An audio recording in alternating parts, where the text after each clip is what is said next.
이 사피엔스는 한마디로 얘기를 하면 별 볼 일 없었던 유인원들이 어떻게 우리 지구의 주인이 될 수 있었을까를 풀어놓은 책이 여기는 사피엔스다 이렇게 말할 수 있는데, 이 책은 총 4부로 구성이 되어 있는데 1부가 인지혁명이라는 이름으로 시작을 하죠. 현무 씨, 네. 혹시 조상 있죠, 선조. 네네. 선조 그러면 부정적이에요, 막 이렇게 긍정적이에요? 긍정적이죠. 긍정적이죠. 네네. 조상놈이라고 그래요, 조상님이라고 그래요? 전 조상이라고 합니다. 이렇게 반전을 줘야 본인이 긴장을 하죠. 본인의 시나리오대로 안 가는 거 보여줘야 가격이 됩니다. 저는 조상이라고 해요. 저가면서 조상. 예. 미국식으로 하죠. 미국식으로. 근데 사피엔스는 한마디로 조상놈이라고 이야기를 합니다. 조상놈. 조상님이 아니고. 예, 조상놈. 우리 인간 호모사피엔스 선조는요, 형제 살인범이라는 표현을 써요. 우린 살인자의 후예죠. 그것도 어떤 한 사람을 실수로 죽인 게 아니라 협력해서 조직적으로 멸종시키고 다닌 살인자의 후예다, 이런 표현을 씁니다. 반전이죠. 흔히 교과서에서 보는 그림이 뭐가 있냐면 요 그림. 요거. 맞아요, 익숙해요. 원숭이였는데 오스트랄로피테쿠스가 되고 호모 에렉투스가 되고 네안데르탈인이 되고 그게 호모사피엔스가 됐다. 이 진화 과정을 부정해요. 하라리는 뭐라고 그러냐면 이 종들이 다 친척이야. 같이 살았다는 거지. 아, 공생했다. 마르티스, 셰퍼트, 시추, 치와와가 공생하듯 사촌지간이었는데 수많은 다른 형제들을 여기는 사피엔스가 전부 다 집단 학살했다는 얘기죠. 그리고 자기들이 지구의 주인으로 자리 잡았다는 얘기예요.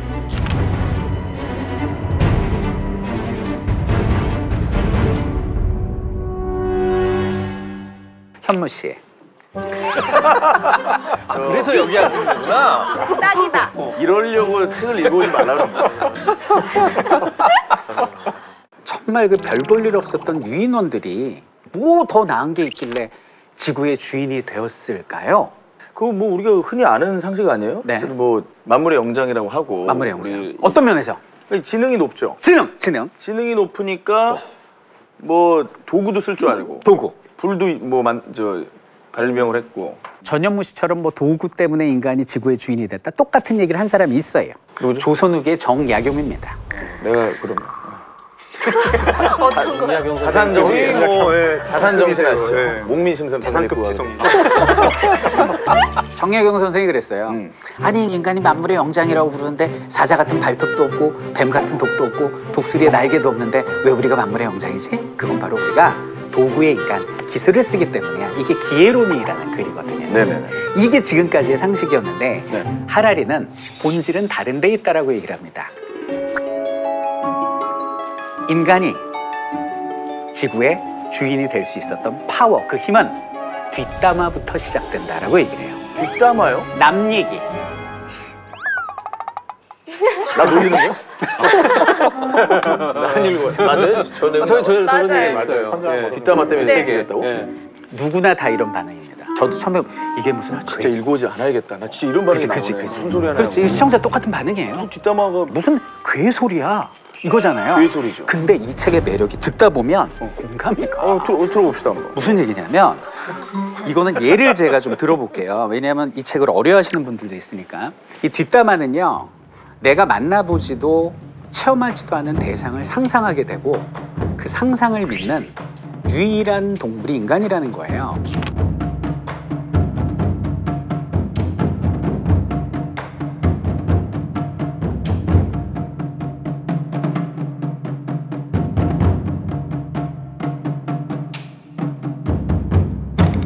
근데 이런 뒷담화를 하는데 인간은 이거를 믿는 본성이 있고 존재하지도 만져지지도 경험해보지도 못한 허구를 믿는 본성, 이거를 인지혁명이라고 부르는데 이 인지혁명 때문에 인간은 조직적으로 움직이는 협력의 힘, 모태가 만들어졌다는 얘기예요. 그러면서 항상 하는 얘기가 뭐냐면 침팬지하고 비교를 해요. 현무 씨.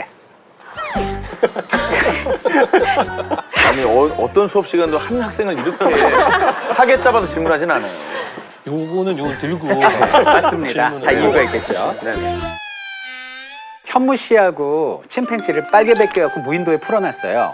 누가 더 생존 가능성이 높을까? 생존 가능성은 침팬지가 높겠죠. 높겠죠. 100배 높겠죠. 왜 그럴까? 당신이 만물의 영장인데 이상하네. 인간이 신체적으로는 나약한 존재로 알고 있어요. 나약하죠. 맞습니다. 자, 이 스튜디오에 암컷 침팬치 1마리, 수컷 침팬치 6마리를 불러드립니다. 걔들하고 이제 싸움을 치른다고 가정을 해보자고요. 누가 이길까요, 현모 씨? 침팬지가 이기죠. 이기죠. 네. 우리 뜯어 먹힐걸요, 그냥. 뜯어 먹힌 정도 아예 손도 못 댈걸요? 네. 대기도 전에 막 갈기갈기 찢겨서 이렇게. 네. 자, 10,000마리로 해봅시다. 침팬치 10,000마리에 인간 10,000명이 전쟁을 치릅니다. 누가 이길까요?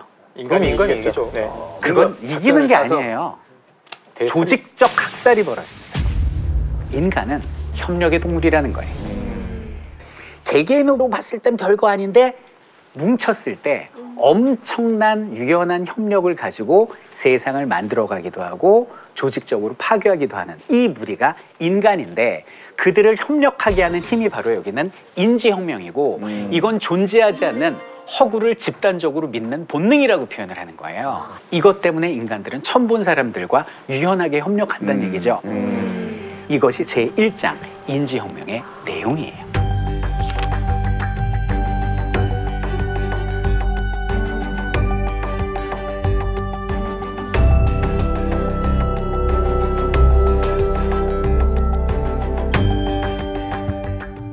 이게 어디까지 하는 거예요, 지금? 4분의 1 한 거야, 지금 4분의 1을 했어? 우와, 이 정도 읽었네, 그럼 지금. 벌써 많이 읽으신 거예요, 여러분? 여러분, 기쁘시죠? 이야, 기가 막힌 표현에. 제2부에 가면 농업혁명이 나옵니다. 원래 그 구석기 시대는 농업이 없었어요. 그렇죠. 수렵 채집했습니다. 그래서 짐승 사냥해 먹고 배고프면 열매 따먹고 물고기 잡아먹고 이렇게 살았거든요. 그러다 신석기 시대가 되면서 인류가 이제 농업을 정착을 하죠, 정착. 그렇죠. 그럼 현무 씨 배웠잖아요, 옛날에 역사 시간에. 배웠어요. 그럼 이 농업은 인간의 삶을 파괴하는 재앙인가요? 아니면 오늘날 인간의 이런 문화를 만들어준 신의 축복일까요?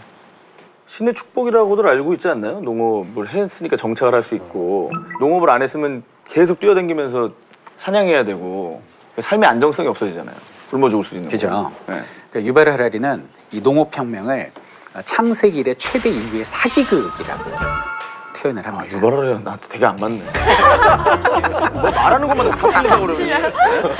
아니 근데 내 말도 맞잖아요. 그 정착을 해야. 맞아요, 맞아요. 아니, 그러니까 지금 전현무는 지금 우리 방송을 보는 시청자의 일반적인 생각을 대변하는 사람이에요. 다 그렇게 생각을 하는데 이 책에서 아니라고 하니까 뭐야 그러다가 이제 읽다 보면 빠지는 거예요. 거구나. 그렇지. 들어봅시다 그럼 또. 예. 그러니까 사람들이 상상을 하기 시작합니다. 가만히 있어봐. 요거를 씨 뿌려. 그럼 얘가 자라. 그러면 안정적으로 식량이 공급이 되겠네. 나 힘들게 막 짐승 쫓아다니지 않아도 되고 위험으로부터도 안전하고 그럼 나는 이렇게 안정적으로 공급이 되면 여가 시간도 많아지고 완전 행복해지겠다 라는 말도 안 되는 착각으로 농사가 시작이 됩니다. 그런데 그 결과는 참담했죠. 사기 정도가 아니라 완전 인류의 재앙을 가져왔다라고 그게 재앙이요? 이야기를 하는 거죠. 보세요. 구석기 시대는요. 전쟁이 없었어요. 다툼은 있었겠죠. 조직적 전쟁을 할 필요가 없죠. 왜? 내 재산이 없거든. 그럼 뭐 먹고 싶은 대로 먹고 추우면 그냥 이동해. 따뜻한 대로. 또 사냥해 먹고 누워 자. 그렇게 굉장히 나름 여가 시간도 많고 행복지수 높게 살았다는 거예요. 근데 농사를 딱 지었어. 사람들은 처음에는 농사를 지으면 여가 시간이 날 줄 알았는데 아침 해 뜰 때부터 해 질 때까지 계속 농사만 지어. 옛날에 사냥하다 시간 남으면 잤잖아. 잘 수도 없어. 계속 농사만 지어야 돼. 한 자리에 앉아가지고 계속 농사를 짓다 보니까 그냥 계속 먹고 아이를 계속 낳는 거예요. 그래서 인구가 폭발적으로 증가를 합니다. 그럼 이 아이들 또 먹여야죠. 그럼 또 농사를 지을 수밖에 없는 거예요. 밀과 쌀의 노예가 됩니다.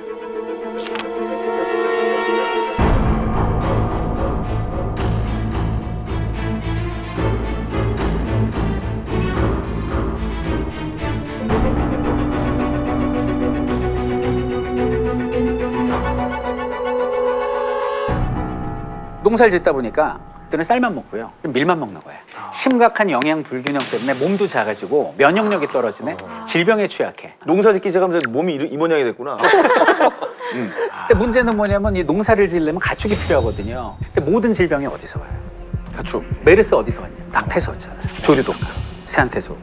가뜩이나 면역력이 떨어졌는데 가축에서 오는 그런 균 때문에 인간은 더욱더 아파지기 시작했다는 거죠.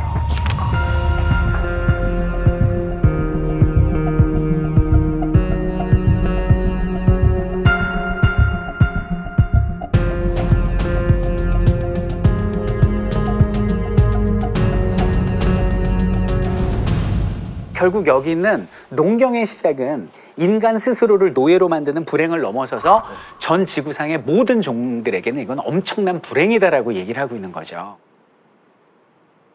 코끼리, 사자, 기린 그것들이 과거에는 지구를 지배했는데 그 아이들이 지금 어디 있을 것 같아요? 동물원. 동물원 내지는 내셔널 지오그래피 안에서만 존재한다는 거예요. 번식으로만 종의 성공을 이야기한다면 이 지구상에서 가장 성공한 건 인간이겠죠. 왜냐하면 인간은 지금 70억 마리니까, 호모사피엔스는.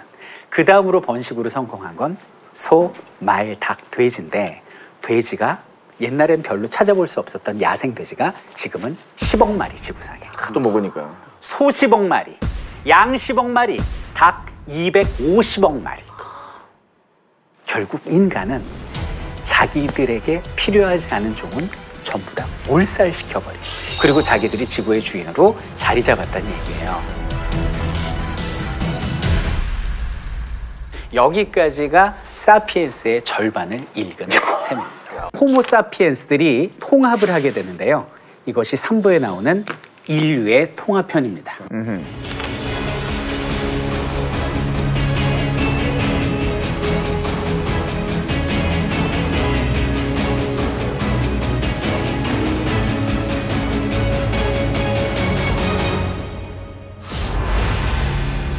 여기서 말하는 인류의 통합이 보통 뭐 기원 전후 뭐 1세기, 2세기, 3세기, 4세기, 5세기 이때를 얘기를 해요. 그럼 그땐 전화기도 없고 톡도 없는데 어떤 방법으로 이들이 자기들끼리 어떤 연합체를 만들었을까? 하라리는 3가지 방법으로 인류가 통합될 수 있었다라고 얘기를 하는데 첫 번째가 돈이고요. 2번째가 제국이고요. 3번째는 종교라고 이야기를 하는데 3개의 공통점은 실체하지 않는다라는 공통점이 있습니다. 제가 현무 씨께 한번 여쭤보겠습니다. 현무 씨, 돈이 실체하나요? 아, 그렇죠. 계속됩니다. 불멸이에요. 네. 현무 씨, 돈이 실체하나요? 돈의 가치만 실제하죠. 상당히.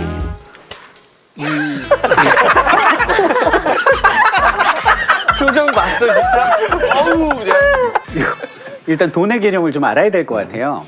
돈은 크게 이제 2가지 개념이 있는데 하나는 돈이 있고요. 또 하나는 화폐가 있습니다. 돈이라는 건요. 네. 사물의 가치예요, 가치. 그러니까 내가 뭐 축척할 수도 있고 유통수단으로 이렇게 교환할 수도 있고 그 가치를 돈이라고 합니다. 아하. 이 돈의 가치는 바뀌지 않지만 화폐는 끊임없이 그 모습을 바꿔왔습니다. 현무 씨, 선사시대 화폐는 뭐였을까요? 조개 껍데기입니다. 맞습니다. 역시. 그때는 이제 조개 껍데기가 화폐였고요. 세월이 지나면서 그게 금이 되기도 하고 은이 되기도 하고 지금 우리는 종이에 색칠을 하면서 그 색종이를 화폐라고 이야기를 하는 거죠. 그런데 화폐는 실체하지 않는다라고 하라리는 얘기를 해요. 하라리 말에 따르면 전 세계에 달러, 유로, 원, 위안, 엔 다 모으면 그 가치가 6조 달러래요. 근데 실제 전 세계적으로 유통되는 돈은 60조 달러래요. 54조 달러는 은행 계좌에 숫자로만 찍혀져 있다는 거죠. 그러니까 쉽게 얘기하면 실체하지도 않는 그 디지털의 숫자의 어떤 이동을 인간들은 믿고 있다는 거예요. 그렇죠. 돈의 본질은 신용이에요. 이 색종이는 이만큼의 가치가 있어. 그걸 믿어야만 이 화폐가 존재할 수 있는 거죠. 그다음에 2번째는 이제 제국입니다. 현무 씨, 제국주의 느낌이 어때요? 너무너무 부정적이죠. 일본 제국주의가 제일 떠오르요. 군국주의. 군국주의. 맞습니다. 상대방을 침략하고 착취하고 지배하고 말살하고 보통 부정적인 이미지만 떠오르는데 여기서 또 하라리의 반전이 나옵니다. 제국은 양날의 검과 같아서 상당히 우리에게 많은 유산을 남겨준다라는 이야기를 이 파트에서 하고 있어요. 예를 드는 것이 영국의 제국주의입니다. 인도를 지배했던 영국은 결국 물러났지만은 영국인들이 깔았던 철도에 영국인들이 만든 법률에 영국인들이 만들어 놓은 체계와 관습으로 인도는 그동안 이만큼 발전했다라는 내용을 이야기를 하고 있어요.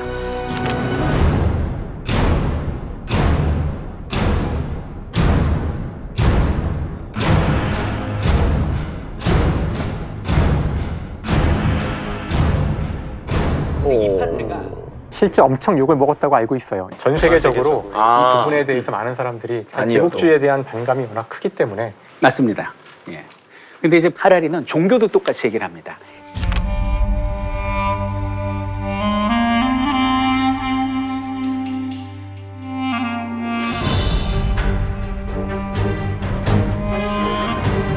신을 만져본 사람도 만나본 사람도 식사를 해본 적도 없는데 그 신을 위해서 사람들은 헌금을 바치고요.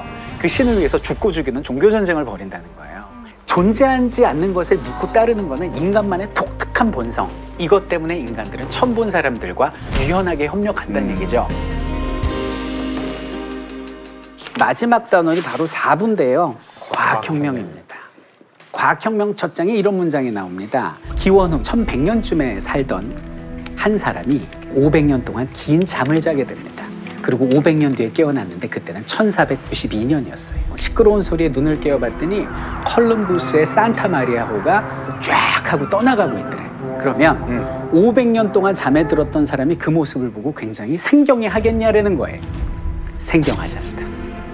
1100년이나 1492년이나 거의 변한 모습은 없다는 거죠. 저 이해해요. 이성계 때 잠든 사람이 조선 후기 정조대왕 때 깼다고 크게 놀라지 않을 것 같아요. 좀 발전하지 않았을까? 그래도 뭐 갓 쓰고 뭐 고무신 신고 말투 달라졌을 것 같은데. 한글 쓰는 것 보고 좀 놀랐겠죠. 그럴 수는 있죠. 음식에 고춧가루 많이 들어가서 놀랐겠다. 인진이랑 이게 고추가 수입됐으니까. 역사 지식이 대단하신데요. 슬슬 도발이 오는데요. 이제. 아니. 아주 라이벌, 역사 라이벌 아니고 역사 라이벌. 그런데 1492년에 컬럼부스를 따라가던 선원 중에 한 명이 잠이 들었어요. 그리고 500년 뒤에 아이폰의 벨소리에 잠을 깹니다. 이야. 그러네. 그러면 똑같이 500년인데 뭐라고 그럴까? 이곳은 천국인가? 아니면 지옥인가? 이 단원에서 하라리가 이제 던지는 질문의 제일 메인은 뭐냐면 인류 역사상 가장 못 살았던 서양들이 어떻게 이들이 이만큼 발전을 하고 과학혁명, 산업혁명의 중심이 될 수 있었을까에 대한 질문을 던져요. 일단 유럽은 정말 표현이 죄송하지만 다 거지였어요. 근데 이들이 세계 역사에 유럽의 역사를 펼쳐 보이기 시작한 건 컬럼부스가 아메리카를 만나면서부터였어요. 그런데 왜 컬럼부스가 아메리카를 만났을까? 중국은 기술이 없었을까? 멀어서였을까? 그렇지 않다라고 얘기를 합니다. 현무 씨. 중국의 3대 발명품. 심장 빼버릴 것 같아. 중국, 종이, 화약. 한,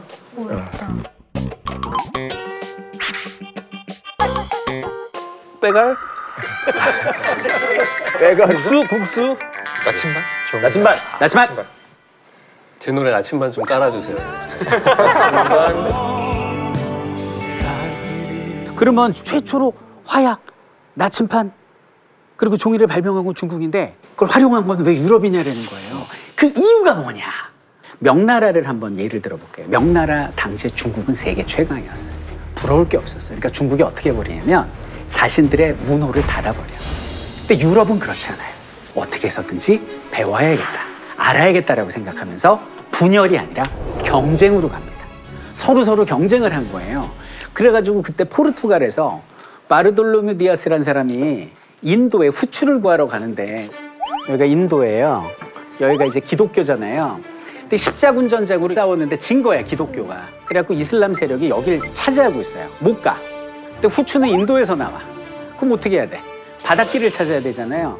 포르투갈에서 바닷길을 찾는다고 이렇게 간 거예요. 바르돌로메 디아스가 여기까지 갔다가 바스코 다가마가 끝까지 다 갔던 거죠. 포르투갈의 경쟁자였던 스페인에서 난리가 난 거예요. 야, 이거 어떻게 할 거야? 항로 쟤네가 먼저 찾았잖아. 교황이 저 항로는 쟤네만 이용할 수 있다고 얘기하잖아. 어떻게 할 거야? 고민하고 있을 때 콜럼부스가 나타난 거야, 이태리 남자가. 그래서 이제 스페인의 이사벨 여왕한테 지구는 둥그니까 자꾸 걸어나가면 온 세상 어린이들 다 만나고 인도에 도착하지 않겠습니까? 인도로부터 후추를 이렇게 가져올게요. 이렇게 된 거죠. 근데 그때 콜럼부스는 몰랐죠. 이 사이에 이 미대륙이 있다는 것을. 결국 스페인이 아메리카를 발견할 수 있었던 건 분열에서 오는 경쟁 때문이었다. 무지를 인정하는 데서 이 유럽인들의 발전이 왔다 라고 설명을 해요.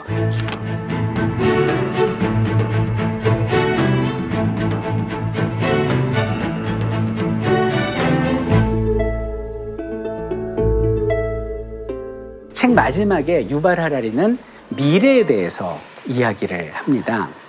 여기는 인류가 인지혁명으로 똘똘 뭉쳐서 농업혁명으로 번식하고 돈과 제국과 종교로 똘똘 뭉치더니 이제는 과학으로 중무장하게 된 거예요. 그래서 하라리는 이런 표현을 쓰죠. 사피엔스가 아니라 이제는 호모 데우스다. 이 데우스는 라틴어로 신이란 뜻입니다. 신. 인간은 신이 되려 한다는 거예요. 우리 12시간이면 여기서 미국도 가고요. 달에 발자국도 찍어요. 신의 영역이라고 생각했던 탄생과 죽음까지 여기는 인간이 관장한다라는 거죠. 하라리는 책 마지막에 이런 말을 남기죠.